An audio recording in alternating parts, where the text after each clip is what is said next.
you're listening or watching Radio Afinju. The time is 6 p.m.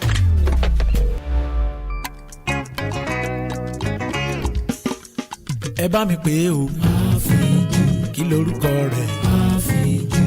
Rédíò. Àfíjù. Gbogbo èèyàn ló ń gbọ́ Àfíjù. Gbogbo èèyàn ló ń gbọ́ Àfíjù. Lórí WhatsApp. Àfíjù.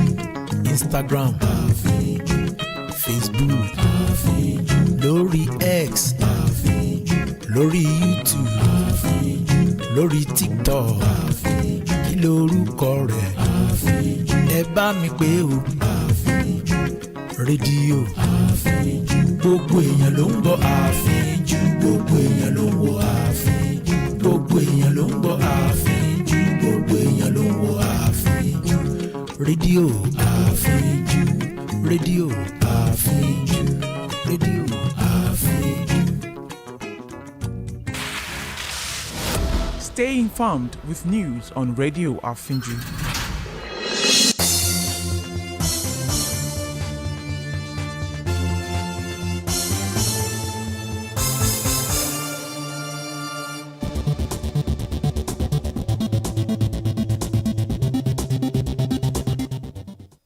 First, a look at the highlights. Court grants federal government's request to shield witnesses in Nnamdi Kanu's trial. Suspected Al-Shabaab militants kill 5 Kenya quarry workers. McCartney vows to fight Donald Trump in Rosen Canada election victory speech. Good evening and welcome to the World News on Radio Afinju. My name is Tolulope Awoyale. The news in detail. A federal high court in Abuja has granted permission to the federal government to conceal the identities of witnesses in the Nnamdi Kanu trial. Trial Justice James Omotosho gave the approval in a ruling he delivered today. Kanu, who has been in the custody of the Department of State Services DSS since its controversial extradition from Kenya in 2021, arrived in court flanked by a legal team comprising 6 senior advocates of Nigeria. Kanu's senior advocates of Nigeria were led by Kanu Agabi, a former Attorney General of the Federation, with others including Uchenna Njoku, Onyechi Ikpeazu, Emeka Etiaba, Mela Nguche, and Joseph Akubo. Kanu's special counsel Aloy Ejimako said as Kanu Agabi spoke to journalists today after today's proceedings.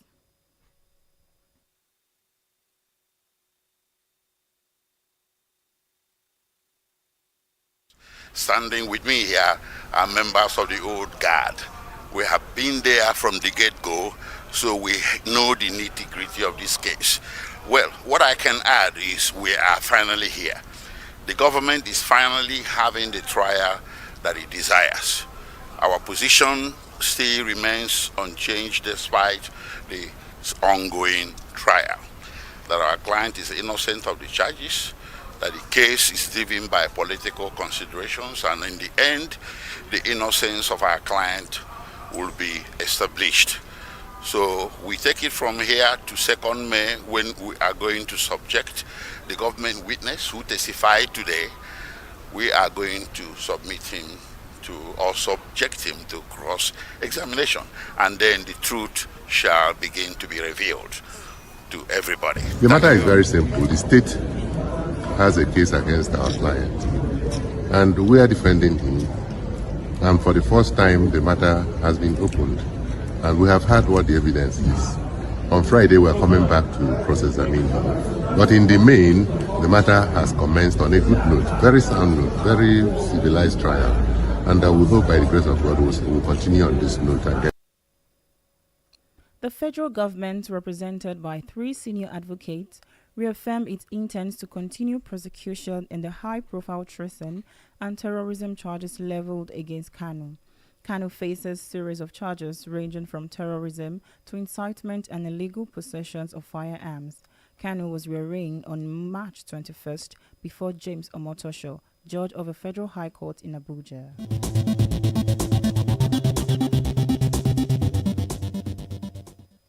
The Economic and Financial Crimes Commission has arrested businesswoman Ashia Achimugu at the Nnamdi Azikiwe International Airport, Abuja. It was gathered that Achimugu, who was arrested around 5 a.m. after a return from London, had been declared wanted in March by EFCC over allegation of criminal conspiracy and money laundering. The Federal High Court in Abuja, presided over by Justice I.E. Ikwo, had ordered her to appear before the EFCC today and also appear before the court on Wednesday, April 30th, 2025. Her arrest confirmed by a lawyer, Chikaosolu Ojukwu, who also criticized the EFCC's action, describing it as a violation of court order. He further disclosed that Achimugu had commenced a hunger strike to protest what he termed a breach of a fundamental right.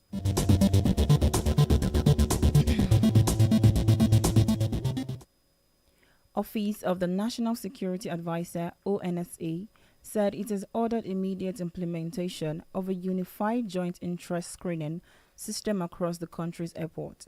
ONSA said this decision was reached out to put an end to clumsiness and touting in air transport operations across the country. Representatives of the National Security Advisor, Ahmad Madakawi, said this during an aviation security symposium themed the fundamentally of security in achieving the safe skies goals held in Lagos. Madawaki also said the ONSA was developing a security threat assessment framework for airports and airstrips that would include all stakeholders.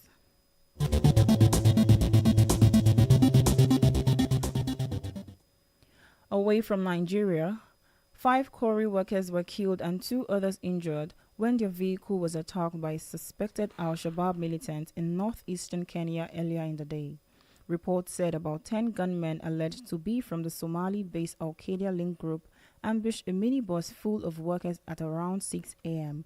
near the Boabol village in Mandera County and ordered them out of their vehicle. Another 13 people escaped into the bush and were later rescued. Al-Shabaab has been waging an insurgency against the Somali government since 2007, seeking seize power and establish rule based on its own strict interpretation of Islamic law. The Islamist group often conducts cross-border raids in Kenya, a major troop contributor to African Union peacekeeping mission in Somalia.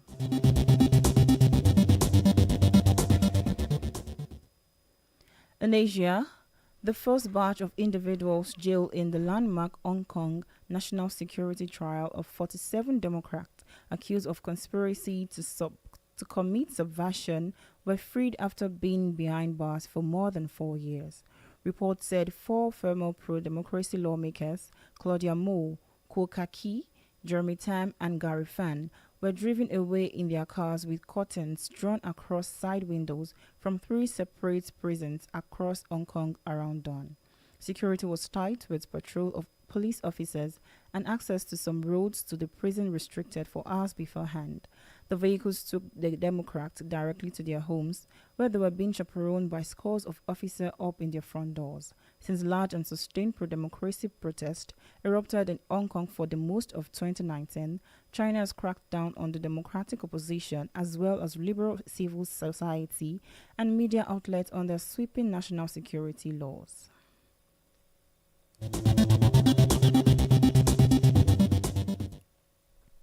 A restaurant fire in northeastern China killed 22 people in the latest series of similar deadly incidents across the country.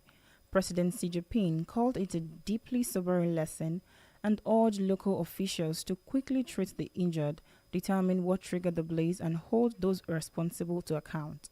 Information has it that the fire broke out at 12:25 p.m. in a restaurant in the residential area of Liang Province, Liaoyang City, injuring 3 persons. Secretary of Liang Provincial Ruling Party Committee, Hao Peng, said 22 fire trucks and 85 firefighters were deployed to the scene. Hao said the on-site rescue work have been completed and people have been evacuated.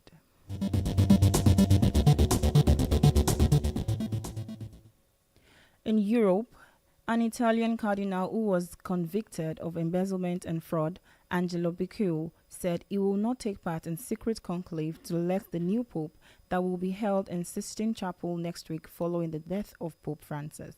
Cardinal Becchio, the most senior Catholic Church official ever to stand trial before a Vatican criminal court, was sentenced to 5.5 years in jail in December 2023. He denied all wrongdoing and is free pending an appeal. Francis, who died on April 21st at the age of 88, had fired Becchio from a senior Vatican job in 2020 and accused him of embezzlement. The Pope allowed Becchio to keep his excellential title and his Vatican apartment, but stripped him of what the Vatican said at a time where his right associated with the cardinalate, leaving ambiguity over whether he could join the conclave. It was gathered that resurfacing of the Becchio issue could deal a blow to Italian Cardinal Pietro Parolin, a senior Vatican official who is seen as a leading candidate to succeed Francis.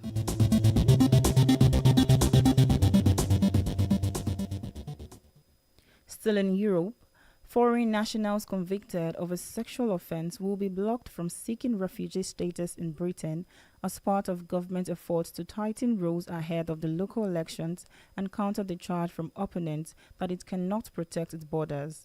Immigration has long been a major issue in Britain, with voters questioning why successive governments were unable to control arrivals, particularly those coming in small boats across the Channel. Since being elected last July, Prime Minister Keir Starmer's Labour government has sought to restrict access to the asylum system and speed up removal of those denied refugee status. It is also reviewing how courts interpret a migrant right to a family life after rule which guarantees it. Article 8 of the European Convention on Human Rights was used in multiple asylum appeals, with the details regularly reported by British newspapers. Britain has experienced record migration in recent years, with net arriving 728,000 for the year ending June 2024, the vast majority coming via legal routes for jobs or as students. In the Americas, Canadian Prime Minister Mark Carney completed a comeback victory for the governing Liberals on Monday's election, positioning himself for a global role as a champion of materialism against United States President Donald Trump's more protectionist policies. Carney's tough words for Trump during the campaign and during his victory speech have been closely watched in other parts of the world. America wants our land, our resources, our water, our country. Never. But these are not idle threats. President Trump is trying to break us so that America can own us. That will never ever happen.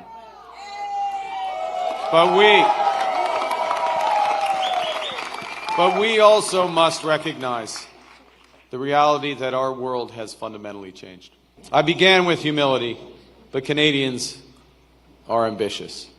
And now, more than ever, it is a time for ambition. It is a time to be bold, to meet this crisis with overwhelming positive force of a united Canada. Because we are going to build, baby, build. Our old relationship with the United States, a relationship based on steadily increasing integration, is over. Carney's Liberal beat the Conservatives, led by Pierre Poilievre, whose slogan Canada First and sometimes acerbic style evoked comparisons with Trump that may have cost him the election. The Conservatives for months had held a wild lead in the polls that evaporated after Trump slapped tariff on Canada and threatened to annex the country. Sources disclose Canadians as shunning United States goods and trips in response.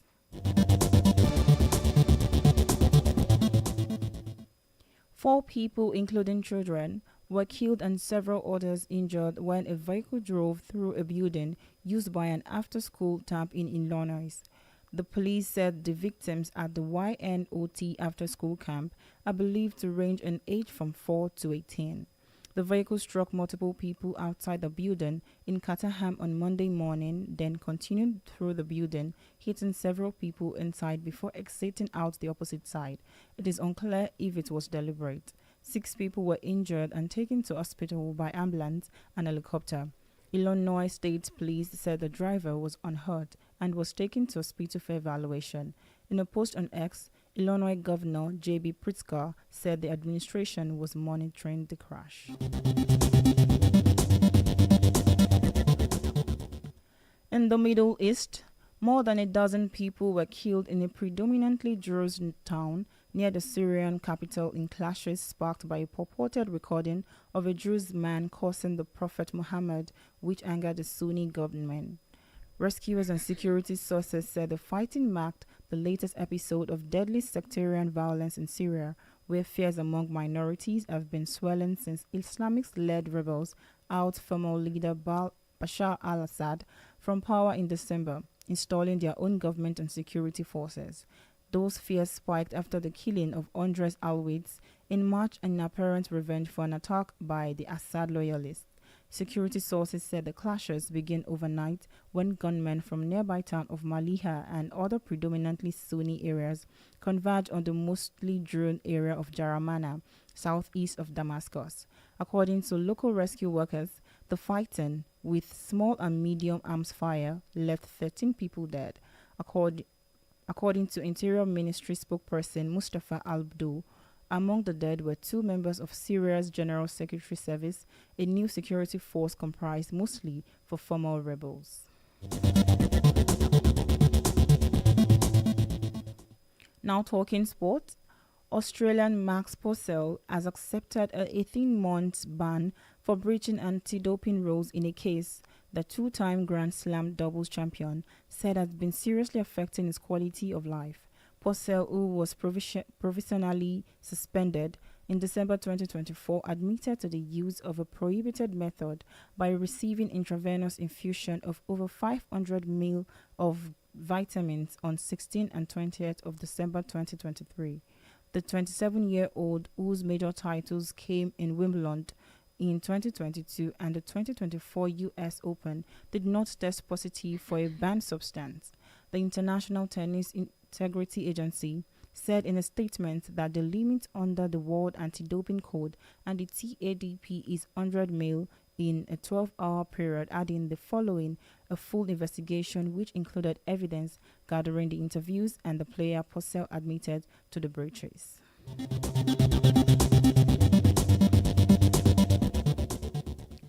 Before we go, here again are the highlights.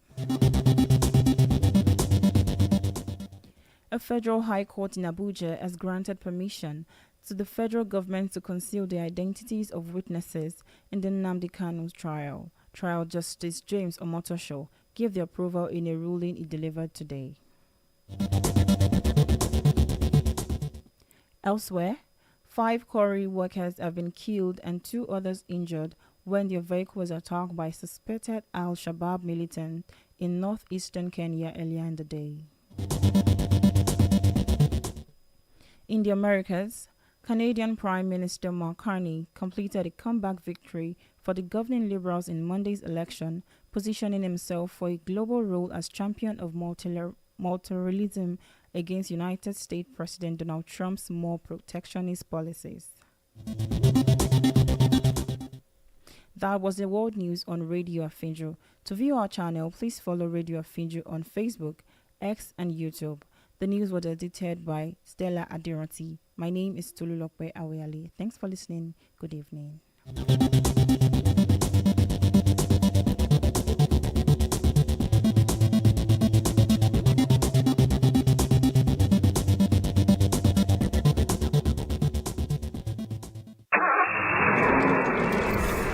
Life no get duplicate. Na so, ẹ̀mí ò láàárọ̀ o. Bẹ́ẹ̀ ni.